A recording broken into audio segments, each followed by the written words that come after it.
Hey guys, it's Choco the Chocobo here, and in this episode of Dota 2 Basics Items, we'll be talking about the artifacts. And the artifacts, what they are, is other older Dota players may know this as orbs.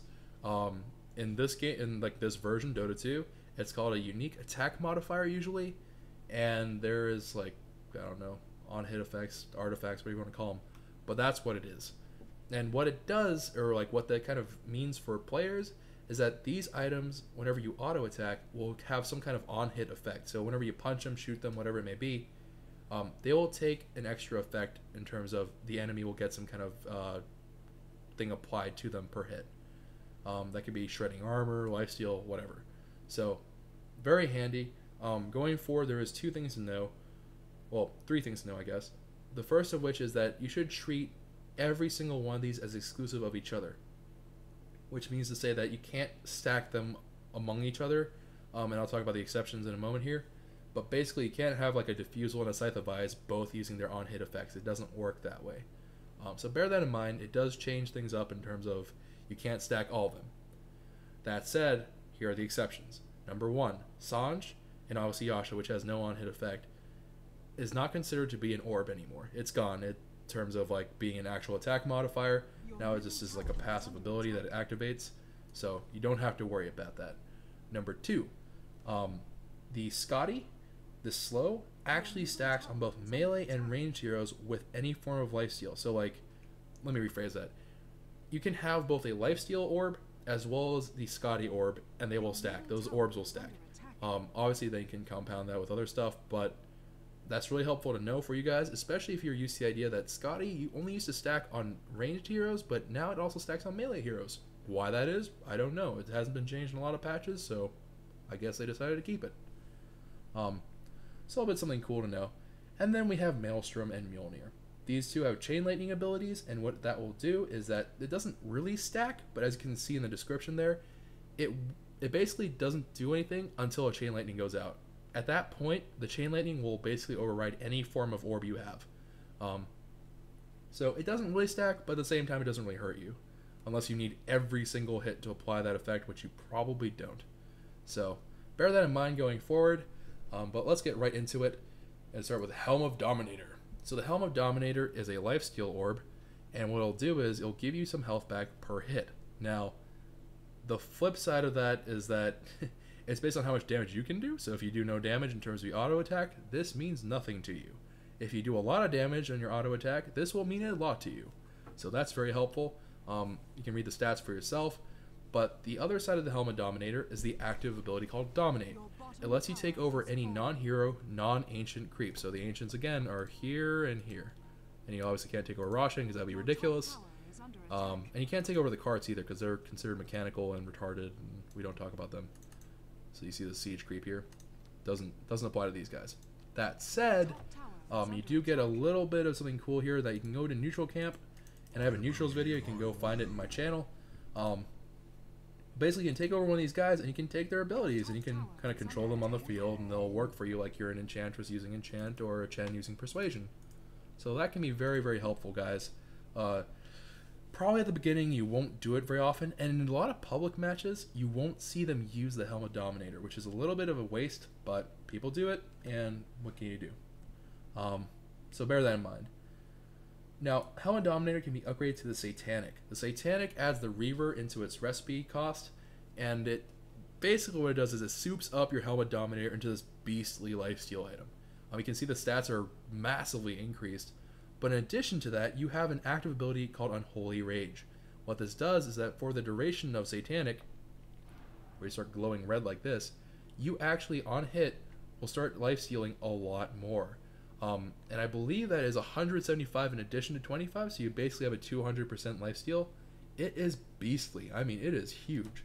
So you actually heal back more damage than you actually deal, which can be incredibly useful, especially if you're the assassin type, right? If you do a high amount of auto attack damage, let's say that you're a Mordred who crits like crazy, you will heal back almost your full HP per crit, which is ridiculous, and it can be very, very handy and helpful, and it'll also increase your baseline health through the strength, which is great. So definitely an item to shoot for. This is the most expensive out of all the orbs, so bear that in mind. It is very, very expensive. I think actually the only items that are more expensive than it is the Abyssal Blade. That's it, actually. I don't think. Yeah, I think that's it. So, very expensive. Bear that in mind. Now, the other lifesteal orb in the game is Mask of Madness. If you take your Morbid Mask and you change it into a Mask of Madness, it gives you a slightly higher lifesteal than the Helmet Dominator by 2%. But the real takeaway here is that you can activate Berserk mode. And what that does is for 12 seconds, you attack really, really quickly. 100 attack speed. So to put that kind of in reference to something else, let's see here. 5 times 15 is 75. So if it's 90, it will be 6. If you do 90, so it'll be basically 6 gloves of haste and change. And that's a lot of attack speed, right? So you are going to be attacking like a beast. And you will also move 30% faster. The trade-off here is that you also take an extra 30% damage. Everything is amplified in terms of what you take. Very, very dangerous in terms of the gamble. If you get like ulted, for example, by like a Lina ult or something ridiculous like that, you will take tons of damage. So be careful with it. The idea here is that the 30% damage has to be offset by your lifesteal. That's the way it's supposed to work. This is on a 25-second cooldown. It stacks with other movement speed things, so have at it. It is an incredible item. Sange and Yasha. Okay, Sange is not an orb, just to reiterate that. What Sange does is it gives you a passive ability to maim someone. You have a 15% chance to maim them, and it will slow down their movement speed by 20% for 4 seconds whenever you do maim them. You'll see like a little blood animation on the unit. This can be a very handy item, and this is a strength item.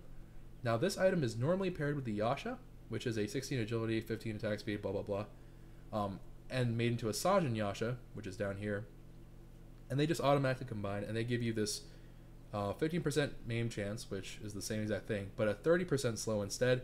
You move faster by about 2% from the Yasha original, right? Yeah. So this is basically a chasing item. If you go down the Sange and Yasha path with your Sange, you're going to be hunting down people. Your stats aren't going to be terribly great. They're basically just combined, but you can hunt them down because you're slow. It's very handy. In addition to something else like a Scotty or an Orb of Venom, this can be a deadly slow. You can drag them down to a crawl, or if you have like a skill that slows them down, it can be very, very handy. But the Sange also can be used to make something called the Heaven's Halberd. Now, the Heaven's Halberd is a newer item. The idea here is that you can take the Sange and a Talisman of Evasion and slam them together, and you get this weird like support utility tank item, which is strange. But the way it works is that you keep your maim, right? Your maim is exactly the same, and you also get the Talisman's kind of evasion, and I believe that's the same stat. Yeah. So you just slap them together. The stats themselves are a little bit buffed, but the real thing here is that it has an active ability, to disarm a target. Now, whenever you disarm a target, what it does is that your auto attacks will not work. Your skills will, but your auto attacks will not. So let's say a Nyx is kind of just slapping you to death. If you use a Heaven's Halberd on them, it will disarm them, and he cannot do anything at all except for infest, open wounds. I guess he could rage, but I mean, he can't do anything. Like, there's nothing he can do. He can't slap you. So something very handy to keep in mind. Note that it is different in terms of the duration, right? So if you manage to disarm a ranged target like a sniper, he can't shoot you for 4.5 seconds. You do that on an Nyx, it's only 3 seconds. But that's still a really, really long time to not be able to auto attack if that's your main mechanic. Particularly deadly versus like a Ursa or a Drow. They just don't know what to do usually. But yeah, that's there. And that's all the Sange upgrades, so pretty handy item. A little bit underrated, I think, but definitely has its own niche to fill.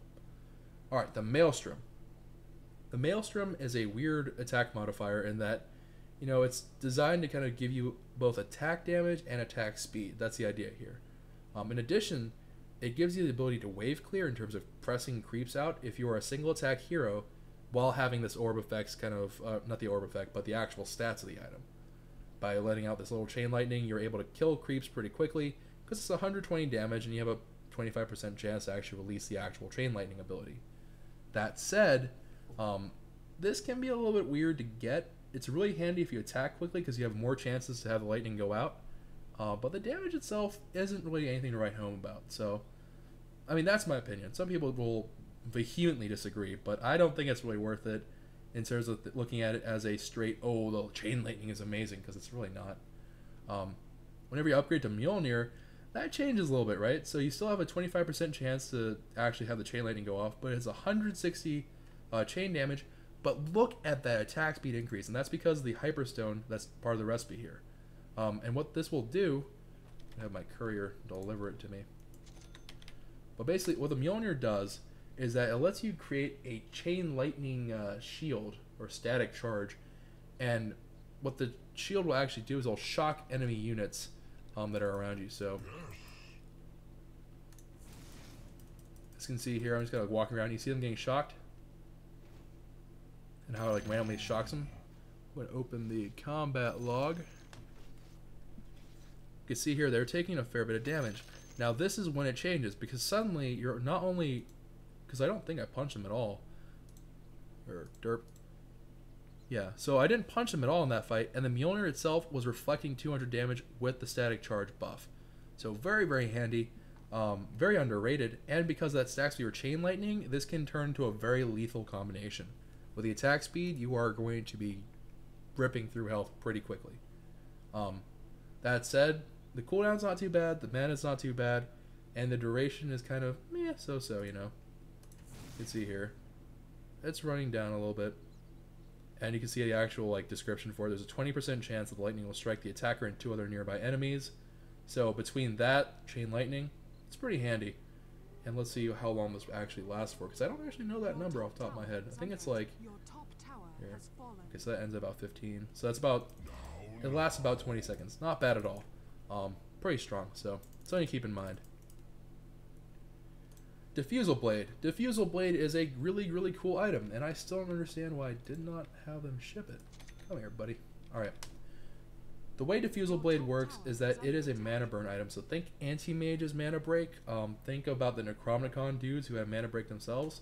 This will allow you to deal a little bit of damage back to them and burn their mana at the same time. So, very, very handy. And note, this is like a little bit of a nuance here, but whenever you burn that damage, you actually deal that damage, or whenever you burn the mana, you deal that same amount in damage as physical. So that's a little bit of a nuance there. Some people forget about it. It doesn't really matter all that much, but something really cool to know. And that can actually be upgraded from doing a 20 like mana burn to a 36 mana burn. Very, very cool.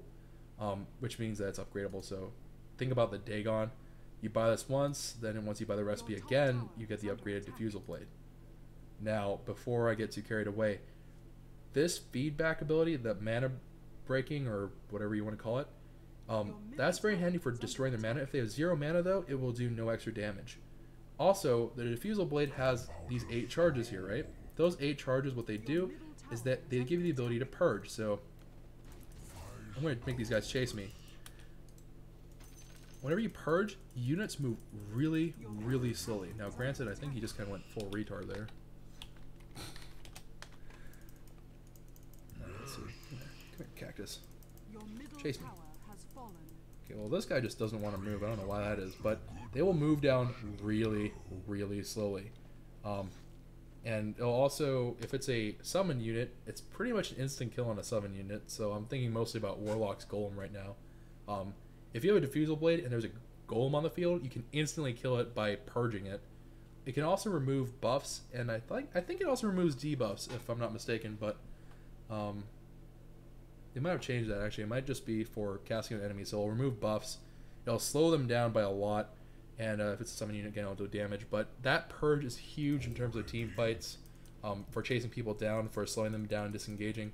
Very, very handy. So do keep that in mind. Now, you'll notice that as I use charges, right, you might be like, well, I want more of those charges. And you're kind of out of luck in terms of you can only do this twice, but there's a trick. When you upgrade this, you actually receive all 8 charges back. So if you want to be like a little bit tactical about it, and you like the purge more so than anything else, you can wait to upgrade your Diffusal Blade, build other stuff for a while. Once you hit your 0 charges, whenever you run out of the actual purges, you can go ahead and upgrade it then, and receive the 8 charges back with an upgraded Diffusal Blade. Very handy, can be very, very powerful, and deadly if you're chasing someone down. So, that's the Diffusal Blade. Incredible item. Alright, the Desolator. Desolator is an item that is very straightforward. It does a lot of damage, and it makes you do even more damage. The way it does it is that it gives you the Corruption Orb. What you can do is, you deal a lot of damage, right? But then whenever you hit them, you shred their armor for 15 seconds. While their armor is shredded, it goes down by 6, which is a huge number if you think about it, and when stacked with other things can be very, very deadly. So basically your auto attacks are going to do a ton more, and this is basically, think of it as like a damage buff for physical attacks. Really handy, really strong, and for the cost, it's actually really, really decent. Granted, we're starting to get into like the really expensive part of the column here. By the way, really random fact, you see how like, okay, usually it's just like by price, but for some reason they switch these two around. I don't know why. Boggles my mind. Anyways, moving right along, we talked about that, we talked about that, we talked about that. The Eye of Scotty. Alright, the Eye of Scotty is a personal favorite of mine just because that used to be like what everyone aimed for. The Eye of Scotty is a really cool thing that adds a kind of frost attack. Now you can see that the Orb of Venom is a component here, if I stop covering for you guys. But the idea is that it slows them down, and unlike the Orb of Venom, which had like this really measly 4%, 12% slow, this thing has a beastly 30% move slow and a 20% attack slow. It is absurd. And in addition to that, you get a lot of stats for it. So you get a buff to your mana and your health, and you also get 25 to all stats. Very, very handy. And in addition, because of the way it works, you can stack this with lifesteal, and this turns into a very strong item for pursuing, adding a little bit of bulk to yourself, and doing damage. Very, very cool, especially if you have a Manta style in your arsenal, because this cold attack will mess people up. So something to keep in mind, something to look out for. Other than that, I think that's all the orbs, guys, and that actually concludes all of the Dota 2 item basics. If you watched all the episodes, oh my lord, you guys are amazing. Let me know what you think about the video in the comments below. And other than that, I hope this helped you out, guys. And happy hunting, happy shopping. Go on a shopping spree. Bye.